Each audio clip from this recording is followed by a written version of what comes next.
Hapa ni kanisa letu la Christian Foundation Fellowship Mwereri ama Kadheri. Tuko chini ya town ya Kadheri, na tunashukuru Mungu kwa sababu ya kutupatia nafasi kama hii kuwa mahali hapa. Bwana ametutoa mbali, tuko na sababu ya kushukuru Bwana.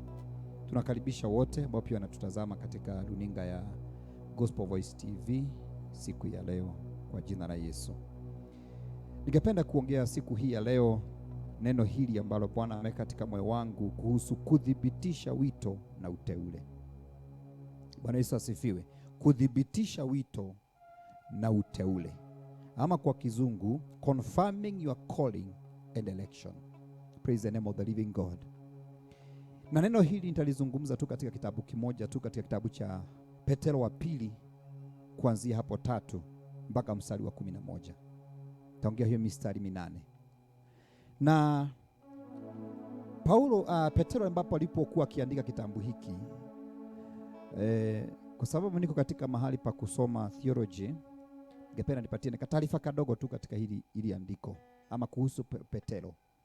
Petro akiandika kitabu hiki, aliandika ilikuwa ni kama nyakati zake za mwisho ama wakati wake wa mwisho wa kuondoka, kwa sababu Petro alikuwa amefungwa gerezani kule Rumi ndiko alikouliwa na mfalme ambaye alikuwa anaongoza wakati ule anaitwa Nero. Kwa hivyo katika mazungumzo ya Petro, unajua ya kwamba hata nyakati hizi mtu anapofika kilele cha jambo, kuna wakati mtu hutoa maneno ndani ya roho, ndani yake, kwa sababu ya msukumo ama hali ama kwa sababu ya nguvu ambazo zilikuwa zimemkalia katika ule wakati. Tunaonanga mtu akijigawa, si ndio? Mtu anatoa mali, mtu anapoandaa kuondoka, anapoandikisha mali zake, nimepatia hii na hii na hii.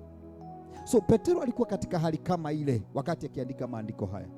So ninataka nikizungumza hizi ili uweze kuelewa uzito aliyokuwa nao akizungumza maandiko haya. Bwana Yesu asifiwe sana.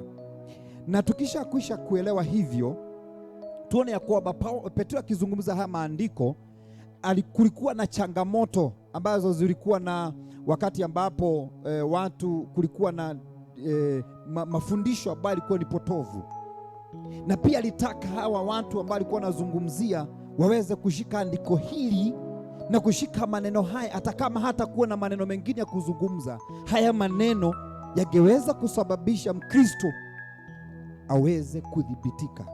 Bwana Yesu asifiwe sana. Kwa hivyo nataka niingie katika neno hili siku ya leo katika kitabu cha Petro wa pili kuanzia hapo mstari wake wa 3. Ningependa nikisoma kwa sababu taenda tu hiyo ndio, na ningependa tu nifanye kuliongea hili neno kama jinsi Bwana ameweka katika moyo wangu siku ya leo kwa jina la Yesu. 2 Peter chapter number 1. Praise the name of the living God. Hallelujah. Amen. Nisome haya maandiko. Petro wa pili mlango wake wa kwanza kuanzia mstari wake wa 3. Yes. Tutaenda pole pole kwa sababu nataka kutoa uchanganuzi wa neno hili siku ya leo. Utalielewa pengine kwa njia tofauti. Kinajua Bwana atazungumza na moyo wako siku ya leo. Nasema hivi.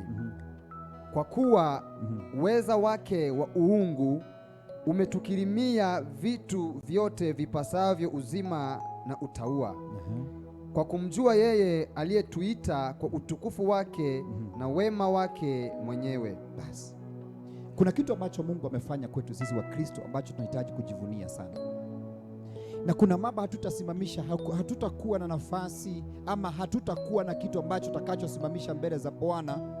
Dunia hii mara nyingi watu wanasimamishanga sababu nyingi za kutofanya jambo fulani. Ukiuliza mtu assignment ambayo niliyokupatia, kwa nini haukufanya?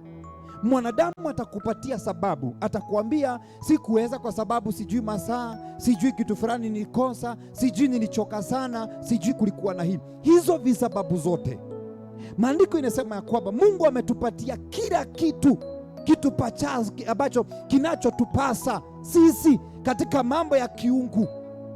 In a divine way Mungu ametufanya mambo sisi, ametupatia mambo ambayo ya kipekee sana ya kiungu. Na kwa njia hiyo ambayo kupitia hiyo neema ama kupitia huo uweza wake wa kiungu ambao ametupatia, ya kwamba katika mambo yote yanayopaswa kufanya katika dunia hii ya kiungu, na pia katika dunia hii ametupatia huo uweza.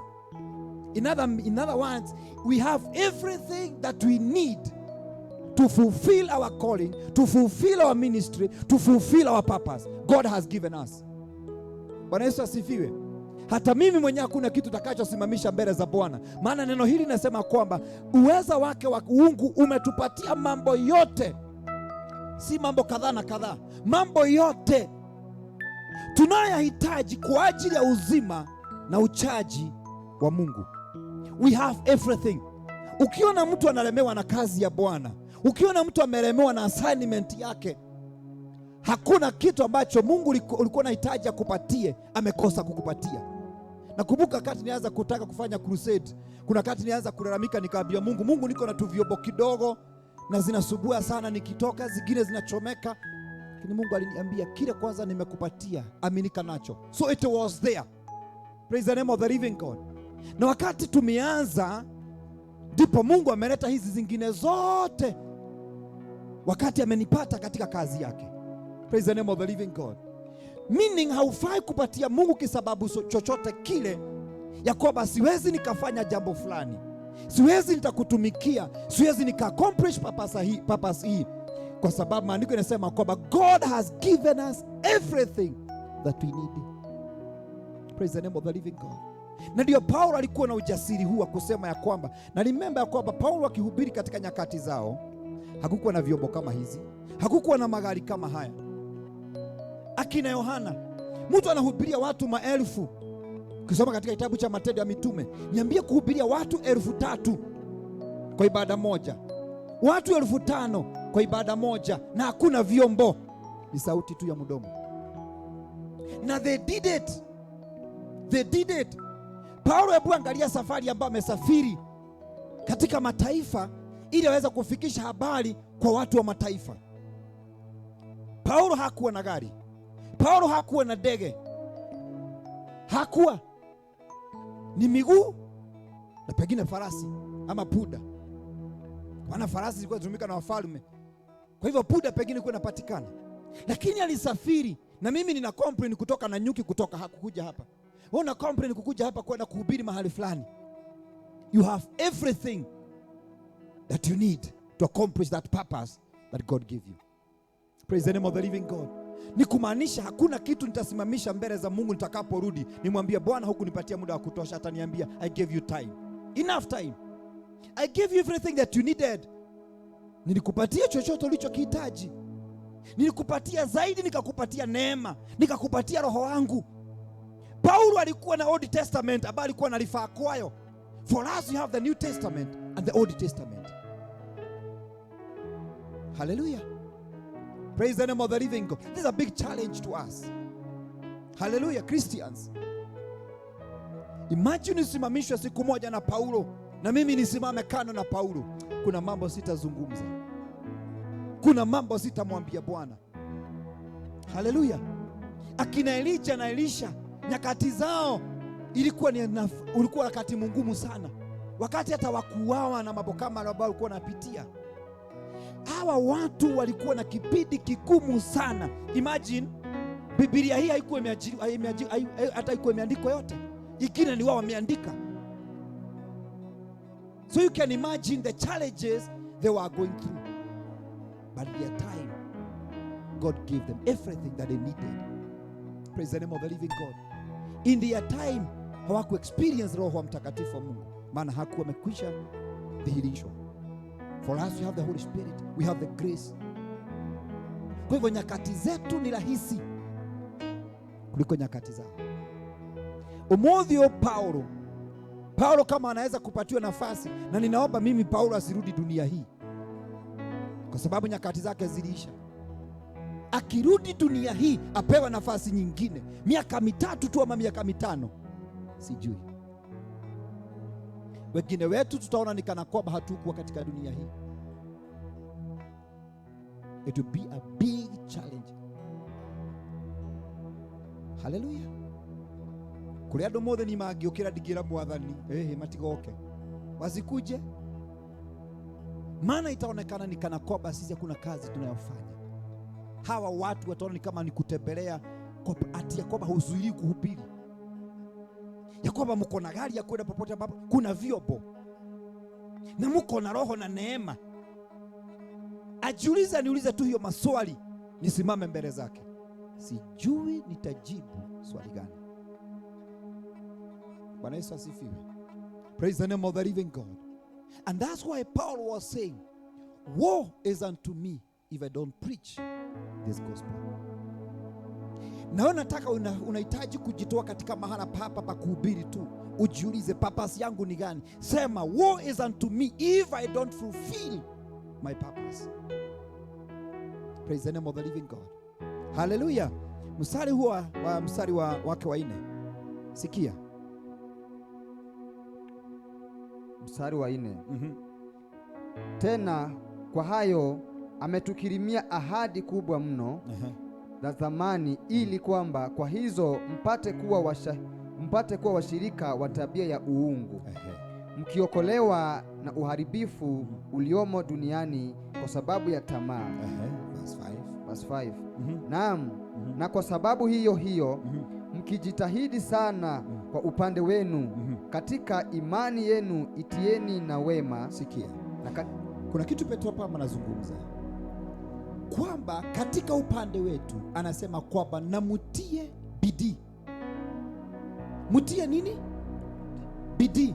Na bidii ndio imekosa katika kazi ya Mungu. Bwana Yesu asifiwe. Watendaji wa kazi ama watu wanaopatikana katika kile ambacho watakachofanya mbele za Bwana, bidii ndio ambayo imekosa.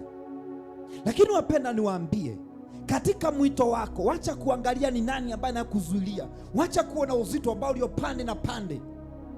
Hebu angalia jinsi ambavyo uko na bidii na shughuli zako, jinsi ambavyo uko na bidii na mambo nao kuhusu, una benefit nao directly. Ningependa uwe na hiyo bidii katika kazi ya Bwana na katika mwito wako na katika kukamilisha kile ambacho Mungu amekupatia ukamilishe.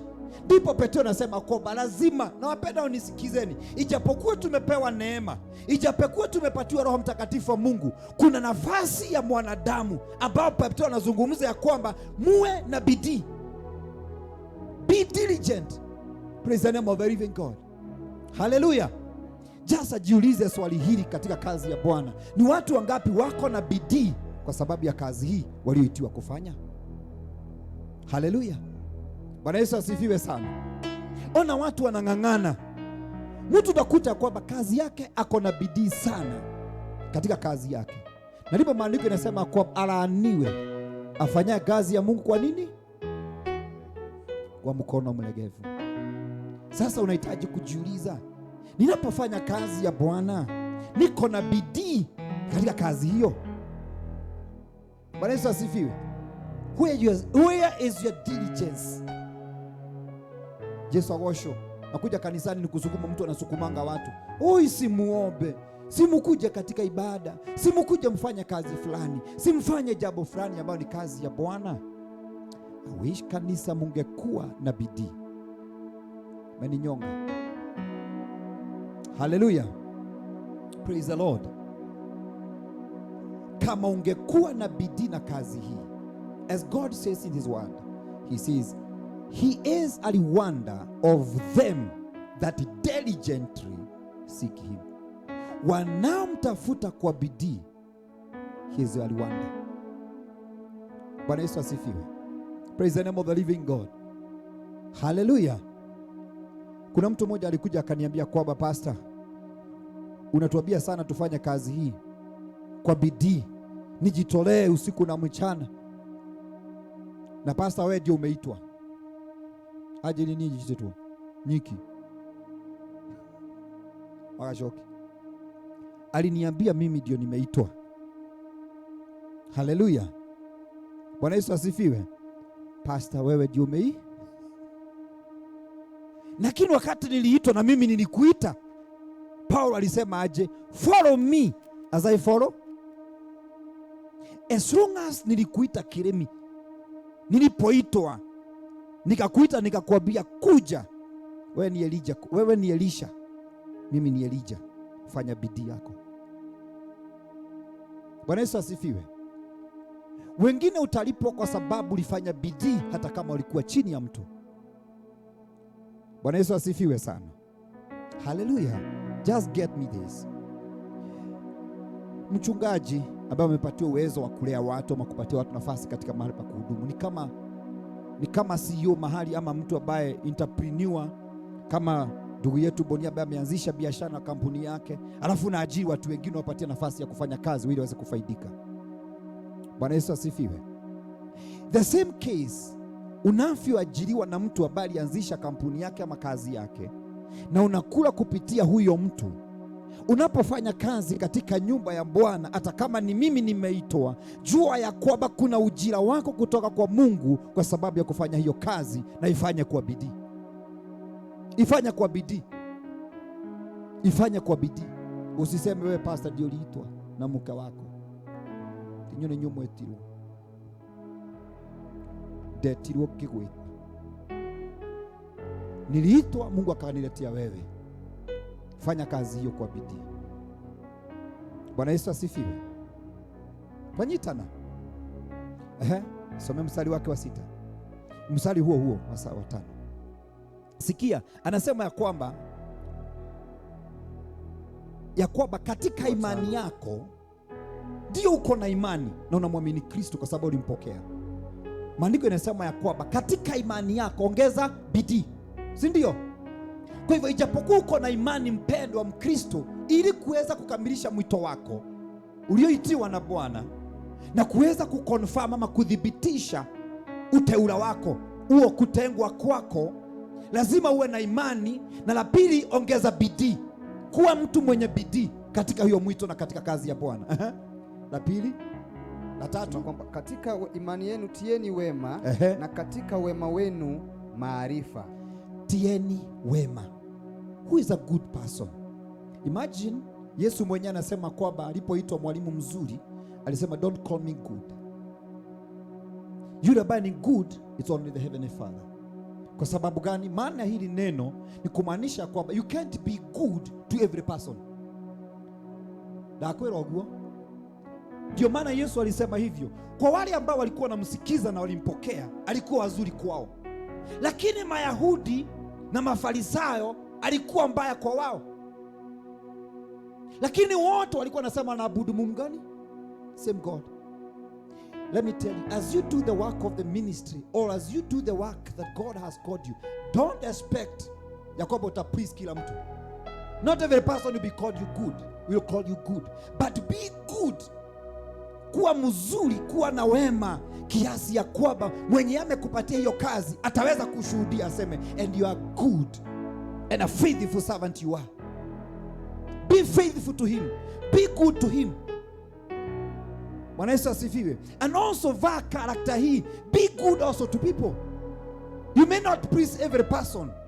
Unaweza kosa kwamba hutafurahisha kila mtu, lakini kuna watu, kuna uzuri ambao utoka ndani ya mtu. Na ndio maana maandiko yanasema utakaopata Roho Mtakatifu wa Mungu, vizima vya maji yenye uhai yatabubujika kutoka kwao.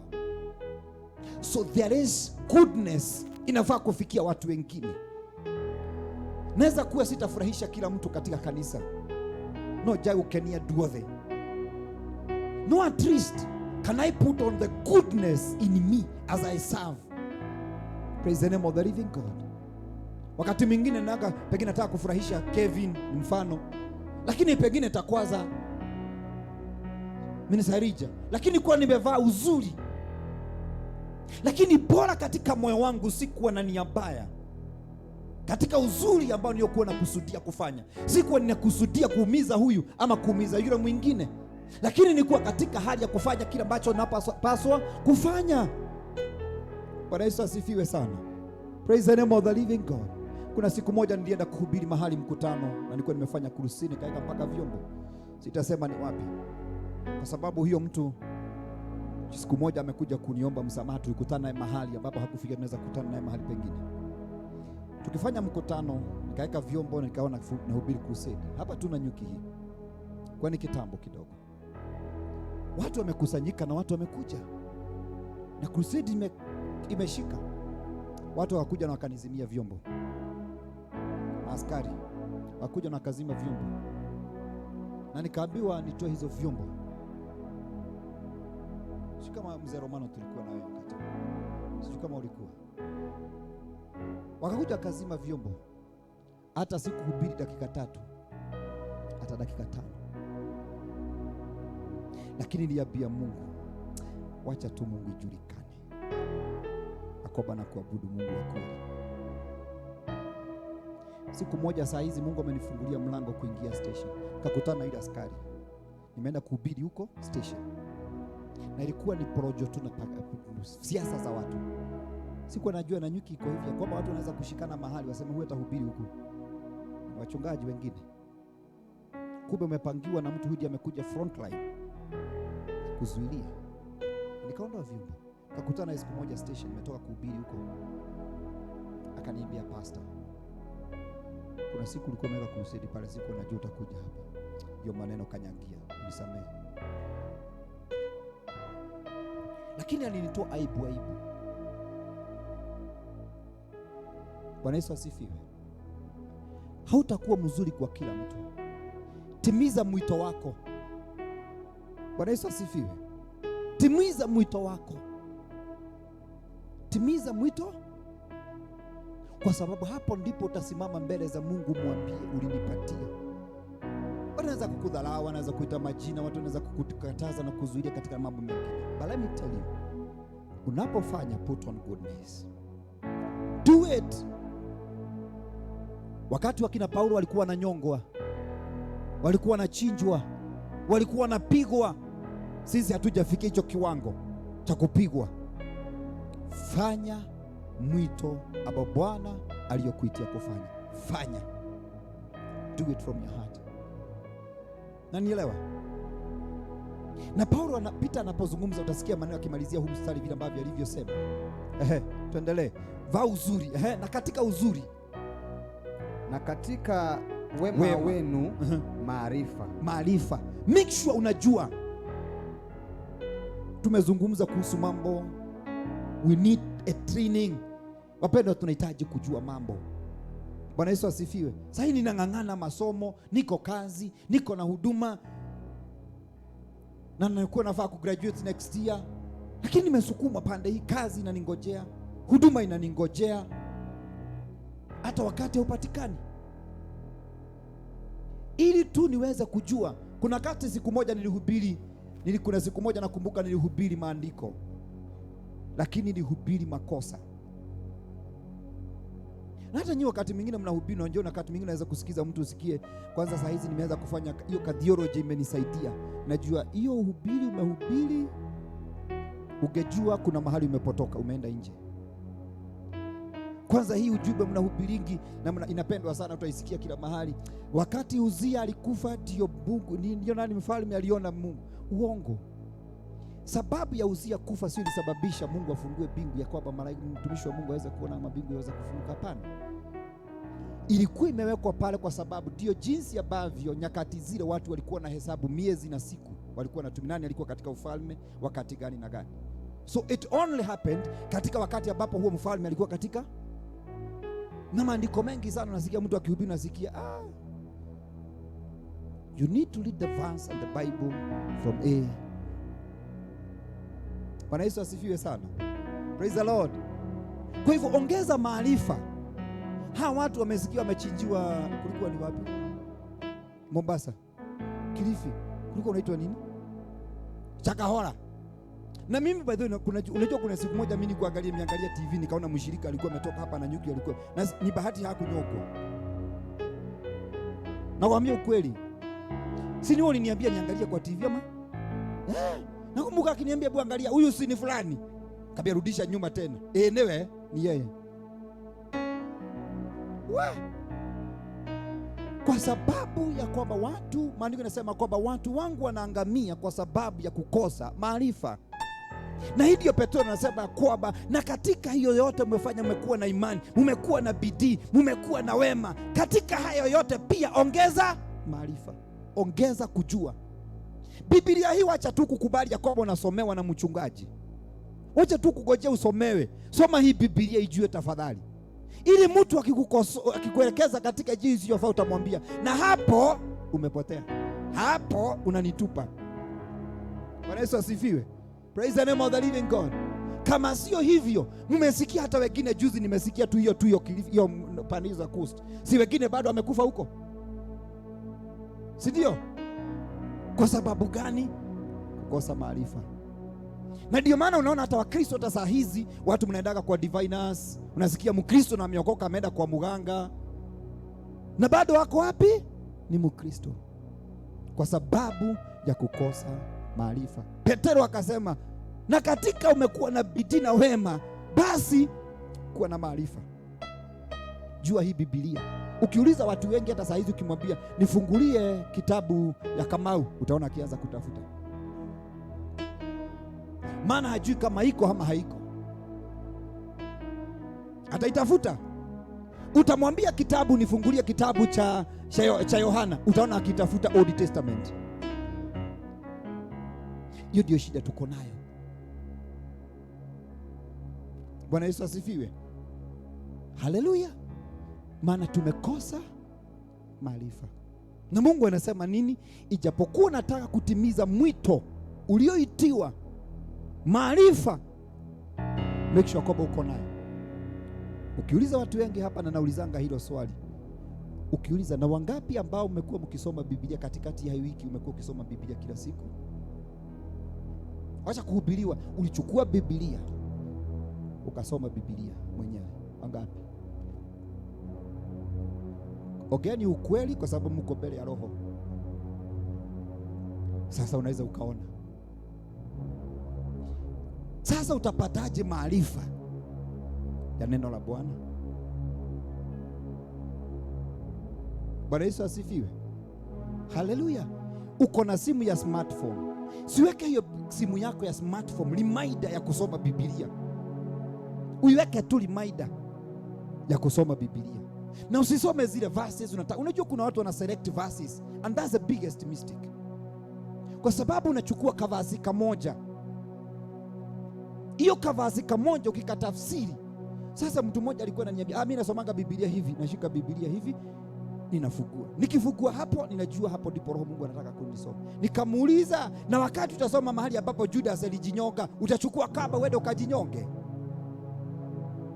Nikamwambia, uko mpumbavu wa kiroho. Ama ufungue mahali Petero aliambiwa kwamba, na unajua Petero aliambiwa na aliyekuwa cancelled, na kwa sababu alikuwa na ugonjwa wa tumbo, akaambiwa kwamba kwa sababu nyakati hizo kuwa na madawa, akamwambia kwamba kunywa divai kidogo kwa sababu ya ugonjwa. Ukifungua hapa uone imeandikwa na ukunywa divai kidogo, utakunywa pombe tena kilafu. Lakini haujui kwa nini Petero aliambiwa hivyo. Na tujue katika Israeli kulikuwa na divai tofauti. Kuna divai ya kilewesho na kuna divai ambayo haikuwa na kilewesho. Ilikuwa ni matibabu, ni dawa, ilikuwa ni dawa. Saa hizi nyinyi mnasema atakwamba ukunywe pombe. Na ile hali Petero kishida habari kuwa na alikuwa na ugonjwa wa tumbo. Na wewe haukusoma hapo juu kwa nini akaambiwa haya? Haujajua hiyo, na umekuja umeweza kubugia pombe. Shidwe.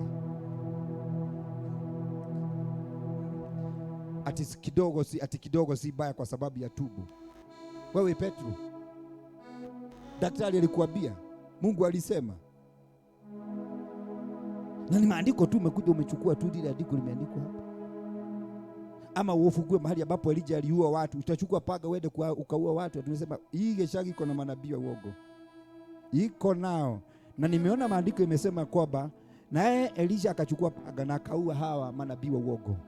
Utachukua paga uende ukaua watu? Gago koroge shira kesi ya mada. Sasa kusoma hii Biblia, maarifa utaitoaje ikiwa hiyo ndio njia ambayo unatumia kusoma Biblia nayo? Bwana Yesu asifiwe. Do you know, hii Biblia ikiandikwa haikuwa na chapters na haikuwa na verses. Do you know that? Maybe haujui, lakini that's the truth. Biblia hii haikuwa na verses na haikuwa na chapters.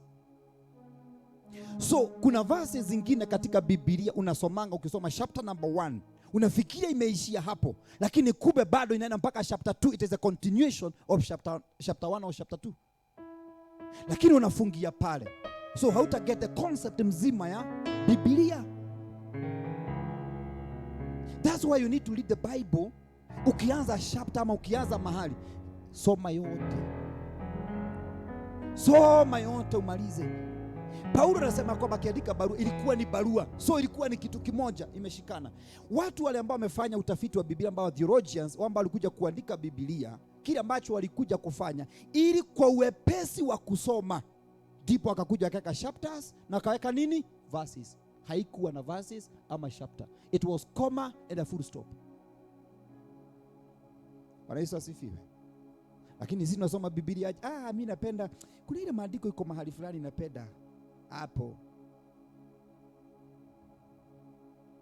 Bwana Yesu asifiwe. Ukisoma the book of Psalms, si kwamba vitabu zote za Psalms ziliandikwa na Daudi mpaka Musa. Kuna Psalms ya Musa pale, ni Psalms, sio Psalms zote, sio za nani, za David. Hapana, Musa ameandika, kuna Psalms ya Musa. Alafu nakuwa tunasema kwamba hii Psalms iliandikwa na Musa, iliandikwa na David. Haikuandikwa na David zingine. We need to understand. Maarifa haya, sikia Petro akasema namna gani baada ya maarifa? Na katika maarifa yenu kiasi. Petro akasema kwamba baada ya kupata maarifa uwe na kitu kinaitwa self control. And Christians, if we don't have self control katika maisha, yani ni kama ile kitu inaitwa speed governor. Speed governor ni kidhibiti mwendo, si ndio? Mkristo unahitaji kuwa na hiyo kidhibiti cha matendo, kidhibiti cha mienendo, kidhibiti cha maneno, kidhibiti cha njia zako, self control. Nikiokoliwa tere, kwa nini Mkristo afike mahali ametukanana maneno haya yote? Ama Mkristo amefika mahali amegoga mtu, ama Mkristo amefika mahali ameua mtu na ni mtu ameokoka? Kitu ambacho alikosa ni kitu kinaitwa kidhibiti, self control. Bwana Yesu asifiwe. Na ukikuta ya kwamba uko na hiyo hasira ya kwamba haunanga control, yani ukiwa na hasira unaweza ukafanya kitu kimoja, unaweza ukafanya chochote kile, ama ukipatwa na jambo unaweza ukafanya jambo lote lile. Umekosa huo udhibiti. Paulo Petro anasema kwamba na uwe na kiasi, self control. Christians, we need self control. We have limits. Kuna limits ambazo sifai nikaenda, kuna mambo siwezi nikafanya, kuna mambo nahitaji kuwa na mipaka ya mazungumzo, ya matendo, ya mienendo. Ona kugidhia tea only because nataka kufulfill calling yangu, uteula wangu, nataka kudhibitisha. Bwana Yesu asifiwe. Soma hapo chini twende. Na katika kiasi chenu saburi. That is patience, kuvumilia. Saburi, si ndio? Yes. Ado igitwale mirone gweterera Ngai. Mambo mengine tumepatana nani kwa sababu tumekosa kitu kinaitwa patience. Tulikosa saburi, kungojea. Na Daudi anasema namna gani? Hagweterera ri ndetereire Jehova, kwa kungoja nalimngoja Bwana. Bwana Yesu asifiwe. Ushaienda hospitali nyote? Pengine tembelea hospitali siku moja, ama pengine kuona mgonjwa, ama pengine umeingia katika hospitali kupeleka mtu. Kuna kitu ambacho kinakuanga hospitali, watu wote wanaitwa, mtu anaitwa mgonjwa, anaitwa patient, haitwi sick person. Haitangwa. Kwa sababu gani? Kuna karakta moja lazima uwe nayo ukiwa mgonjwa. You have to be patient. Lazima ungoje. Kwa sababu hata wewe ukikuja umepanga laini, kuna mwingine alikuwa mgonjwa na alikutangulia, ako mbele yako, pengine anatibiwa. Kwa hivyo lazima usubiri huyu atibiwe na wewe uingie utibiwe. Ngoja. So hiyo goja ndio kapandikwa jina patient. Tulia. Katika ufalme wa Mungu lazima ukue na patient. Si kila kitu Mungu atatufunulia nacho kifanya. Mambo mengine atafanya katika sina hata kuelezea. Subiri uone anafanya nini. Bora umekaa sawa sawa na njia zake. Ona nino gwelio guo. Ti maundu mothe ngoragwo njui kiria Ngai arenda gwika. Sio kila kitu najua Mungu anataka kufanya nini. Sijui. lakini bado ninangojea, maana imani yangu iko kwake ya kwamba atafanya kitu siku moja. Kwa hivyo ikiwa na utumikia Mungu na unakaa katika ufalme wa Mungu, Mkristo lazima uwe na subira. Makosa mengine, mambo mengine huenda unapitia saa hizi kwa sababu hukupata saburi, kungojea. Kuna mtu mmoja anaitwa Saul na Daudi dhagia nake. Saul elirwo ni Samuel, nenda Gilgal ningoje siku 7. Siku ya 7 nitakuja nitoe dhabihu mwenyewe. Hakugoja. Akagoja siku ya kwanza, ya pili, ya tatu, ya nne, ya tano, ya sita, ya 7. Ya 7 masaa tu ya jioni, akashindwa na kungojea masaa. Akaona watu wameanza kuteremka kwenye mlima na wameanza kwenda manyumbani. Akaitisha mwanakondoo akachinja, akatoa dhabihu, ili hali alikuwa mfalme na Samueli ya kuhani alikuwa anafaa kutoa dhabihu. Maandiko inasema kwamba saa hiyo hiyo alipomaliza kutoa dhabihu, Samueli naye akaingia akamwambia Saul, umefanya tendo la kijinga. Kama ungesubiri, kama ungegoja, ufalme wako ungethibitishwa. Watu wengine tumekosa katika maisha kwa sababu ya kukosa tu kusubiri. Subira. Yesu agosho. Kusubiri tu. Patience.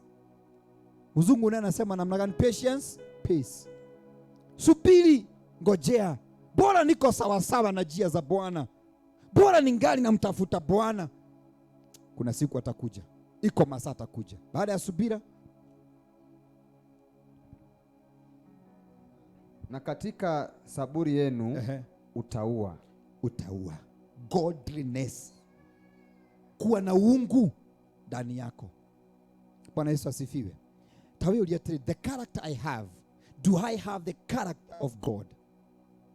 Tabia yangu na mienendo yangu, navyofanya mambo na navyoenda, niko na tabia ya kiungu. Wewe uliatiri, kama ni Mungu angekuwa hapa, giki giko ndireka Ngai niki agika hiki kitendo ninachokitenda, kama ni Mungu. Kwa sababu kuvaa uungu ni kuwa na ile karakta yake ya kiungu. Ujiulize hili jambo nalo lifanya, ikiwa ni Mungu angekuwa hapa, angefanya hivyo nimefanya. Praise the name of the living God.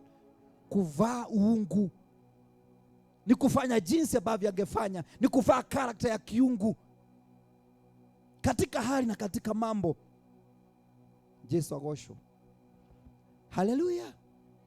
Mambo mengine hautafanya ni kwa sababu ya watu tu, utafanya ni kwa sababu ya Mungu.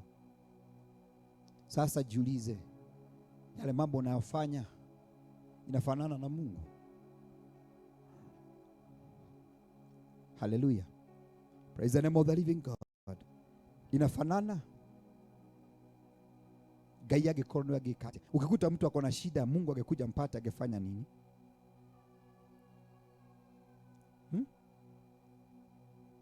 Karakteo. Sorry. Twende. Na katika utaua wenu upendano wa ndugu. Bas. Brotherly love. Haha no kuota saa hizi, pengine ninapozungumza saa hizi kuna watu hamuzungumzana yangi. Hapa kuna watu hamuwezi salimiana. Hapa hata kama unasikia ni brotherly love, upendo wa ndugu. Ni upendo ambao hauna condition. Si ni kupenda kwa sababu Elijah kuna kitu unanipatianga, hapana. Si ni kutupenda kwa sababu kuna kitu unipenda kwa sababu kuna kitu naweza kupata kutoka kwangu. No, brotherly love has no conditions. Hakuna condition ya huo upendo. Bwana Yesu asifiwe sana. Unajua kama mimi ushirika wangu na mke wangu uko na condition. Upendo wangu na yeye uko na conditions kadhaa nyingi sana.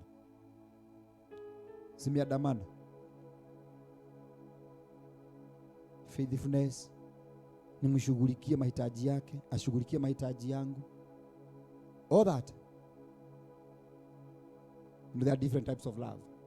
But when God is talking about brotherly love, love ambayo haina condition, nikupende. Nipate mtu tajiri, maskini, munono, mukonda, mzuri, mubaya, wote niwapende. Yesu alisema namna gani? For God so loved the world. Hakutaka kujua ni nani atakaingia katika hiyo dunia, but he gave. Kwa yeyote ambaye atakayempokea apate wokovu. This is what God is talking about. Do I love you all? Do I love you? Do I have that love for you? Nafaa kuwapenda nyote na huo upendo wa ndugu. Isipokuwa ni vile kwamba wakati mwingine kutaka kanisani Si mnajua hii maneno yanatokea wakati mwingine, unaonyesha watu upendo, wana mistake, wanafikiria ni, wanaanza kuitafsiri romantic love. Sasa unaanza kuona watu wameanza kukaribia hapa, wewe uko mchungaji, mimi niwaonyesha upendo wa ndugu Boni, mimi nionyesha kila mtu upendo wa ndugu, lakini unasikia kuna kidada kinanitafuta. Sasa hii natoka wapi? This is not a brotherly love. Ama mko hapa ndugu na dada, mko hapa, unasikia saa hizi wewe ni ndugu na uko na hapa, lakini unasikia siku zingine zimeanza. God is talking about brotherly love ambayo haina condition. Si kitu fulani nafuata kwa huyo mtu. Upendo kwa sababu Mungu alitupenda zote sawa. Bwana Yesu asifiwe. After brotherly love, na katika upendano wa ndugu, upendo. Can you understand this word? Brotherly love, then love. Upendo. Ukisoma John chapter number 14 from verses 21, you come to understand the interpretation ama maana ya upendo ni nini. Upendo nasema kwamba katika maandiko nasema kwamba Mungu anasema kutafsiri ya upendo. Anasema kwamba ukilifuata neno langu, ukilifanya neno langu, nami nitakupenda. Na anasema hao ndio wanaonipenda. Kwa hivyo kutii mwenzako, kumheshimu huyo mtu jirani yako, kumfanyia kila ambacho kinachompendeza, mfanyie. Tukikuta mahali mtu akona msiba, siwacha tulie na yeye. Mtu akona harusi, situfurahie na yeye. Si mtu ambaye ako chini, si tumshike mkono, si tumtie nguvu, si tumuinue, si tumsaidie. Tukiona kuna dada anainuka, si tumtie moyo. Si tukiona kuna ndugu anainuka, si tumtie moyo, tumuombee afanikiwe katika kile ambacho anachokifanya. Lakini kwingine kuna kubaya. Naambia watu waombeane, waombee watu fulani, nasikia watu wanashikana mkono. Na mimi nakwambia kanisa, si kanisa zote ama si niseme si let me not put the church. Lakini kuna watu ambao wako ni wachawi kanisani. Ati mtu anaweza kukesha aombe, unashindwa ni Mungu gani huyo anajibingi hii maombi, kwa sababu sio Mungu mimi najua. Ndio maana nasema ni wabudu wa shetani. You can only provoke powers za shetani unapoombea mtu mabaya. Mwe kwa mwina agreement now. Kiremi ya filisike, kiremi ya kufe, kiremi ya kuwe mgonjwa, kiremi ya kuwe na mabaya. Na hiyo sasa hiyo mshikana mikono hata fanikiwa. Ni Mungu gani huyu mnaomba? Wakashoki, maybe make me understand. Huyu Mungu anayejibu, atajibu hii maombi ni Mungu gani? Ni yule Mungu najua, Mungu wa Ibrahimu, Isaka na Yakobo. Kwa hivyo ni kumaanisha huyu mtu ni mwabudu wa shetani, is a devil worshipper. Ikiwa kuna mahali na kanga unafunga maombi, ama unakuta watu wakiomba maombi kinyume na mtu wakufe, mambo yake yafilisike, biashara zake ziishe, watoto wake wasifanikiwe, na kuambia mchana huyo ni mchawi, ni devil worshipper. Because the God that you answer that prayer, it is not the God of heaven and earth. That person is in agreement with the forces of darkness. That person is a devil worshipper. Na niojua kanio gakoroke, ikiwa utakuwa kanika kanisa mali mimi niko, uwe na maombi kama hiyo, ukufe 444. Sio hapa. Hapana. Sio hapa. Ukufe ile kifo inaitwa si haki mwanamke mchai kuishi. Hawezi ukawa unaua wengine, kuvuta wengine waishe, na mnashikana mikono. Not my God, you answer that prayer. So tendea mtu wema, mtakie mema. Ninapoombea Kiremi nataka kuona akifanikiwa, hawa ministers. Ninapoombea wale ambao wanahudumu nataka kuona wakienda hatua nyingine. Mimi nasikianga uchungu nikipigwa simu niambiwe kuna mtu mgonjwa, moyo wangu usikia vibaya. Nisikie nipigwe simu niambiwe kuna mtu mambo yake inaenda vibaya, moyo wangu husikia vibaya. Nasikia vibaya, naumia moyo wangu. Hakuna mchungaji ambaye anaweza kufurahia unaitwa katika karamu ambazo ni za watu, mambo mabaya yanafanyika, watu wanakufa, magonjwa, mashida za familia, mifarakano na makesi. Haitii moyo, haitii moyo. Hakuna kitu kizuri nitakaposimama mbele za Bwana mwaka huu, ninapomalizia nimwambie Bwana umenisaidia, haujalihusu hata siku moja nikazika hata mshirika hata mmoja. Napatia Mungu tukufu. And that's hiyo ndio kitu inanifurahisha. Kuna mchungaji mmoja aliniambia amezika, kuna mwaka alizika washirika 1, 2, 3, 9.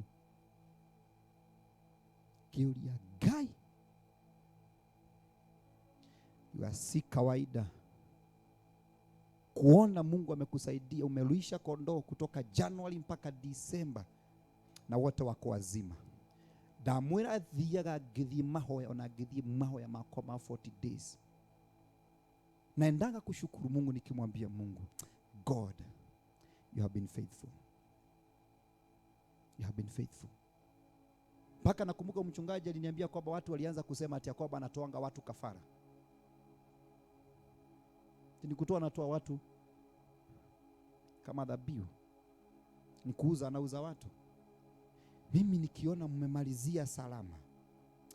Kuna wimbo wa Kikuyu sijui naibangwa namna gani, kama naweza ukakumbuka, ati muriithini agakena hindi ira akona nicio imira ciothe. Wewe gate mama nirowe, kama kuna mtu anajua wimbo. Niehubete good boni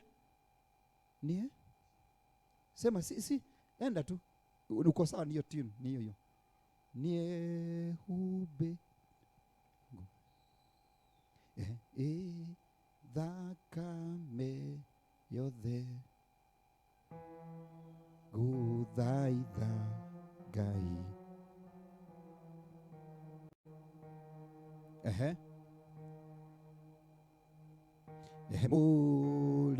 Mũrĩithiaga kena rĩrĩa kona cioimĩra ciothe.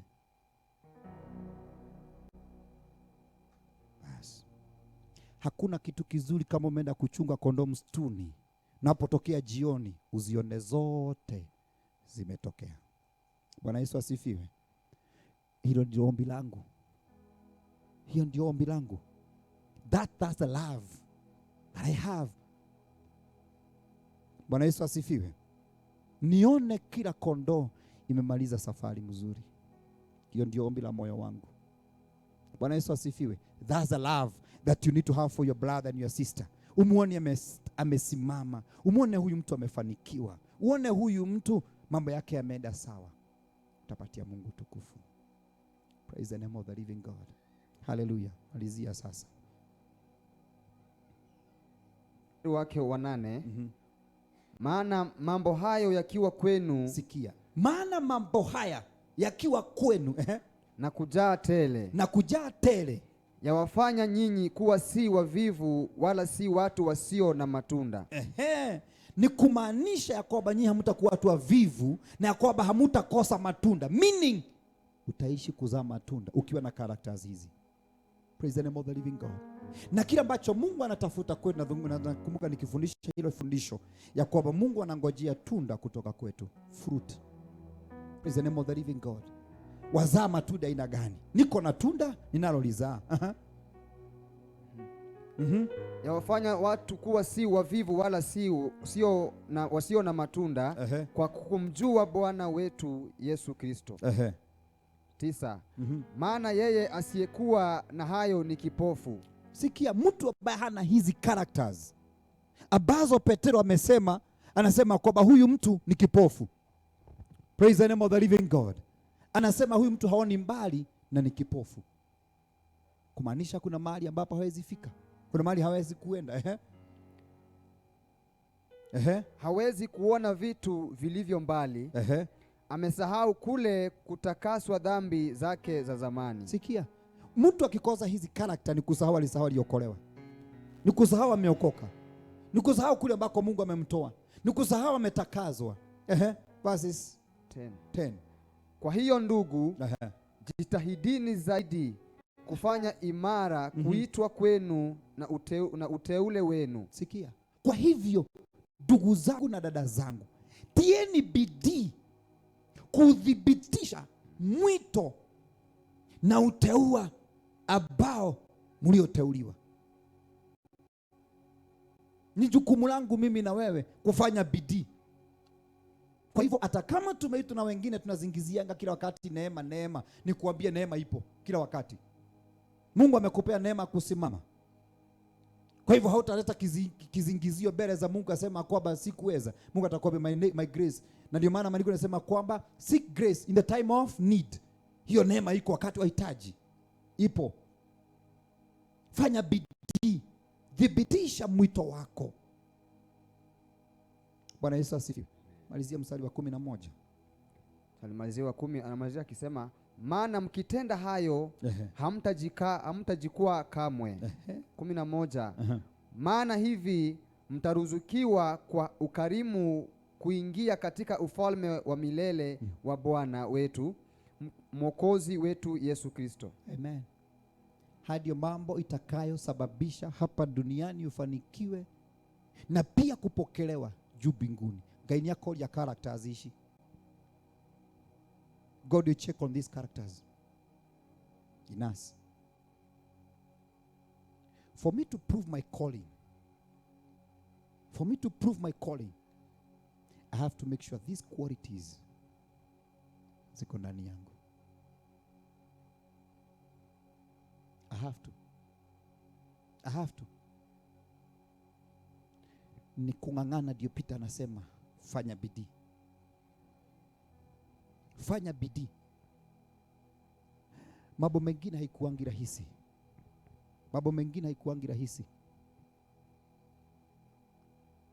By the way, kupenda watu wengine mpaka wamekuumiza mioyo. Watu wamekufanyia mambo mabaya, pia wapokee tena na uwasamehe. Kuna mtu mmoja nilisamehe, mtu mmoja akakuja akaniuliza, "Gai, ono ni wamulekera?" Na nikamleta karibu na mimi. Kamwambia, so the Bible says. Bible inasema. Na hali alinifanyia.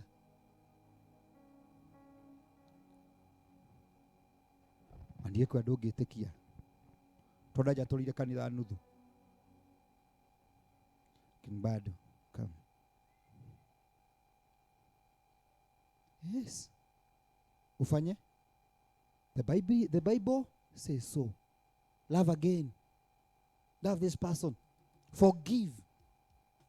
So kufaa, lazima ujiulize, Mungu angekuwa diako hapo wakati huo, ama Yesu angekuwa diako hapo wakati huo, angefanya nini? Mnanielewa watu wapendwa? Praise the Lord. Kwa hivyo eleweni, si rahisi, lakini Peter anasema jitahidi, fanya bidii. Usisahau Peter ametembea na Petero, na ndiye amemwekelea akiwa amemlea. So Peter alijifundisha mengi kupitia Paulo.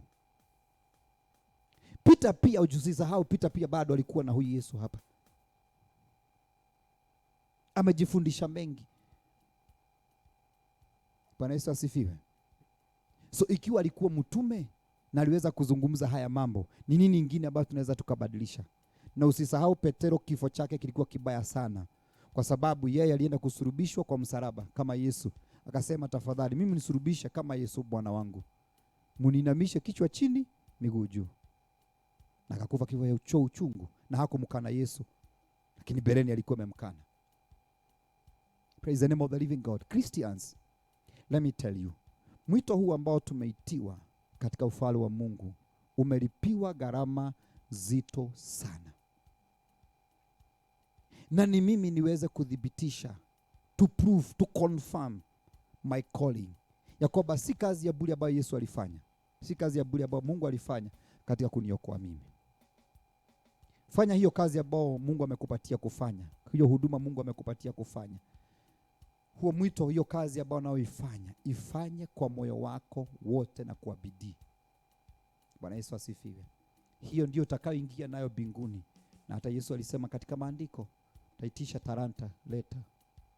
Tasema waliokuwa waaminifu aliwaambia, good and faithful servant, ingia katika pumziko la baba yako.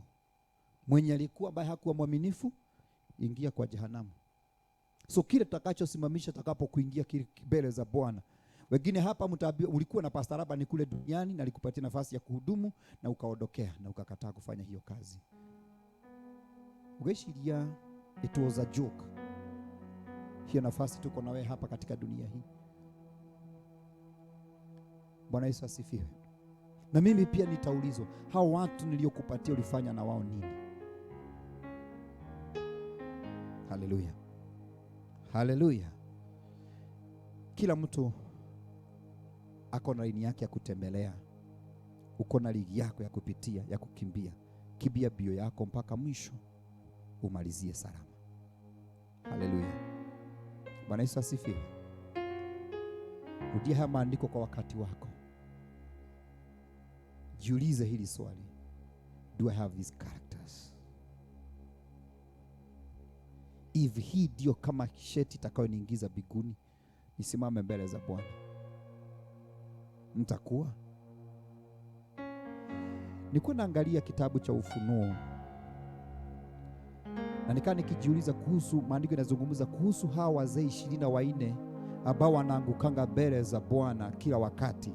Nikashindwa, nikaa nikijiuliza hili swali. Hawa wazee walikuweko duniani wakaenda biguni, ama waliumbwa wakiwa biguni kila wakati? Lakini nilipofuatilia maandiko ikasema vizuri, hawa wazee ni wale ambao walioshinda. Kwa hivyo walitoka hapa duniani wakashinda yaliyokuwa katika dunia hii. Hawajatajwa majina yao, lakini wameteuliwa hawa wazee, maana kuna vita walipiga wakashinda hapa duniani, wakapatiwa taji na vitasa ambao wanakaa mbele za Bwana. Na kabla maombi yako ifike kwa Bwana direct, haifikangi, inaangukanga kwenye mikono ya hawa wazee. Wamezishika kwenye vitasa vyao, alafu kisha wanaipeleka mbele za Bwana. Nyamugagate mahoya mako mathie direct mbele ya Ngai, hali hado mabaya guthie. Kwa wale wazee ambao walioshinda katika dunia hii, majaribu, vita, mambo ambayo yaliyo katika dunia hii, hao ndio Mungu akaweka wazee 24 muwe mbele zangu. Maombi kwanza inaingia katika hizo vitasa, ikijaa wanaleta mbele za Bwana. Ndio maandiko inasema kwamba maombi ya wateule ni manukato mazuri mbele za Bwana. Hallelujah. Praise the name of the living God. Mimi nitashinda, wewe utashinda. Kimbia bio yako kwa uaminifu. Thibitisha mwito wako na uteule wako na uteua Bwana amekupatia. Hii kazi tumekupatia, fanya kwa moyo wako wote. Fanya kwa moyo wako wote. Fanya kwa moyo wako wote. Fanya bidii uone hilo jambo limefanyika. Hallelujah. Praise the name of the living God. Na siku moja mtu mmoja nimwambia, nilichukua pesa na nikanunua shamba la kanisa, nikafanya vitu vingine, kanunua vyombo za kanisa. Aliniambia kwamba nikaangaliwa akili kama niko sawa. Aliniambia you need a psychiatrist, kwa sababu unaonekana ni kama uko na problem ya akili. How?